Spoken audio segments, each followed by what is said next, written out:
Hi hello নমস্কার, সবাই কেমন আছেন? আমাদের এগ্রিকালচার ডায়েরিতে আপনাদের স্বাগত এবং সঙ্গে আমি সুশোভন। আজকের ভিডিওটা ধান চাষের উপর, কারণ আমাদের পশ্চিমবঙ্গে প্রধানত 3 ধরনের ধান চাষ দেখা যায়। এক আউশ ধান, এক আমন ধান এবং আরেক বোরো ধান। এই সিজনকে আবার দুভাগে ভাগ করা যায়, এক হচ্ছে খারিফ শস্য আর এক হচ্ছে রবি শস্য। এই রবি শস্যর মধ্যে যে সিজনটা অলরেডি চলে গেল, যেখানে আমরা বোরো ধানের চাষ দেখতে পেয়েছি, নরমালি এই মে মাস পর্যন্ত এই সিজনটা চলে যায়। যে কোনো ব্যবসা করার আগে অবশ্যই সেটা যাচাই করে নেবেন, কারণ প্রত্যেকটি ব্যবসা ঝুঁকি সাপেক্ষ।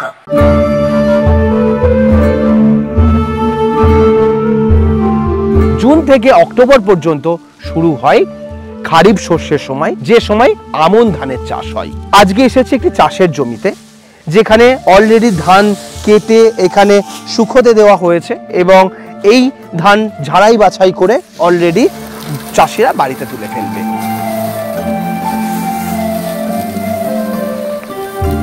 এই সময় বর্ষার সিজন শুরু হচ্ছে এবং বর্ষাকালে যে ধানগুলো প্রধানত চাষ হতে দেখা যায় সেটা হচ্ছে নবীন, স্বর্ণ, বিজেতা, সুরেন্দ্র।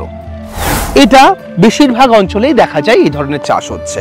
এই ধানগুলোর মধ্যে বেশ কিছু হাই কোয়ালিটির উচ্চ ফলনশীল ধান এসেছে, যে ধানগুলো আজ থেকে নয় অন্তত 25-50 বছর ধরে সেই ধানের চাষ হচ্ছে।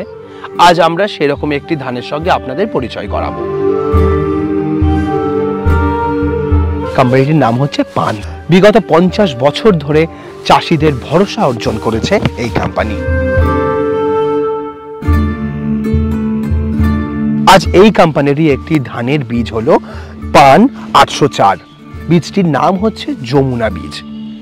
এই যমুনা ধান প্রধানত ফার্মাররা বহু বছর ধরে চাষ করে আসছে এবং এটা প্রধানত খারিফ শস্যর মধ্যেই পড়ে এবং ফার্মাররা এই ধান চাষ করে হিউজ প্রোডাকশন পায়।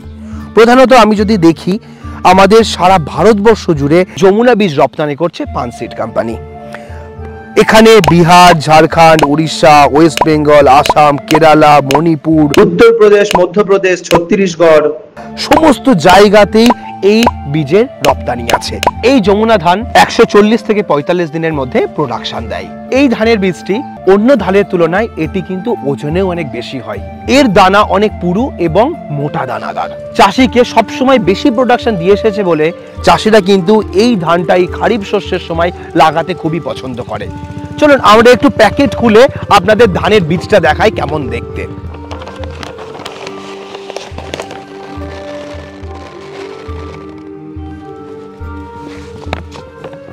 এই ধানের কালার দেখুন এবং কোয়ালিটি দেখুন। দেখতে পাচ্ছেন, আমরা যদি একটুখানি পার্থক্যই আপনাদের দেখাই, দেখুন এখানে আমি একটি ধানের জমিতে রয়েছি। এবার যে ধানটা চাষ হয়েছে সেই ধানের সঙ্গে পার্থক্য যদি দেখাই, দেখবেন এটা একটু সরু এবং খুব পাতলা দানা, কিন্তু সেই জায়গায় দাঁড়িয়ে এই ধানটি কিন্তু অনেক মোটা এবং পুরু, ওজনেও কিন্তু অনেকটা ভারী। এবং এই ধানের চাষ আপনারা করলে কিন্তু সত্যিই ভালো ফলন দেখতে পাবেন, কোম্পানি সেটা দাবি করছে। এই ধানের বীজ আপনারা কোথায় পাবেন, কত দাম এবং কি পদ্ধতিতে লাগাবেন, পুরো তথ্য জানার জন্য স্ক্রিনে যে নাম্বার দেওয়া রয়েছে সেই নাম্বারে সরাসরি একবার যোগাযোগ করুন, আপনারা এই ধানের বীজের সম্পর্কে পেয়ে যাবেন। অনেক চাষিরাই বলেন যে ধান চাষ করে সেভাবে কোনো লাভ দেখতে পাচ্ছি না। যেখানে ওয়েস্ট বেঙ্গলের মেজর 3টি ফসল ধান, পাট, কলা, এই চাষটাই কিন্তু বেশিরভাগ ফার্মাররা করেন, কিন্তু সেই জায়গায় chemical, fertiliser, pesticide, labour costing সমস্ত দিয়ে কিন্তু তারা সেভাবে প্রফিট বের করতে পারেন না। অনেক চাষিরা বলেন যে ধান চাষ করলে খালি বিচুলিটা লাভ হয়, ধান চাষে পয়সা কোথায়? কারণ এত খরচ করে মার্কেটে যখন যে দামে ধানের বিক্রি করছি, যা প্রোডাকশন হচ্ছে, তাতে লাভ 1 টাকাও থাকছে না। তো এই সমস্ত তথ্যের ওপরে আমরা দারুণ একটি বিষয় আপনাদের সামনে উপস্থাপন করতে চাই। আমরা রিসেন্টলি একটি পডকাস্ট চ্যানেল ওপেন করেছি, যে চ্যানেলটির নাম দেওয়া হয়েছে এগ্রি চর্চা, এবং এই জায়গাতে আমরা ধান চাষের আধুনিক পদ্ধতি নিয়ে আমরা আলোচনা করেছি। ন্যাচারাল সিস্টেমে যে ধান চাষ আগে হতো, মানে আমরা বলতে পারি ন্যাচারাল ফার্মিং, আগে পেস্টিসাইড কেমিক্যাল ছাড়া যেভাবে ধান চাষ হতো এবং অরিজিনাল দেশি কোয়ালিটির যেই ধরনের বীজগুলো আছে সেই সম্পর্কে একজন এক্সপার্টকে আমরা আমাদের পডকাস্টে ইনভাইট করেছি এবং তিনি ধান চাষের বিভিন্ন দেশি ধানের উপর আমাদের বিভিন্ন তথ্য দিয়েছেন। তো যে ধানটার কথা আজ আমরা ভিডিওতে বললাম, যমুনা বীজ, যেটা পানসিড কোম্পানির তৈরি করা ধান, আপনারা এই ধানটা নিয়েও কাজ করে দেখতে পারেন। আশা করি আপনারা নিরাশ হবেন না, কারণ কোম্পানি সেটাই দাবি করছে।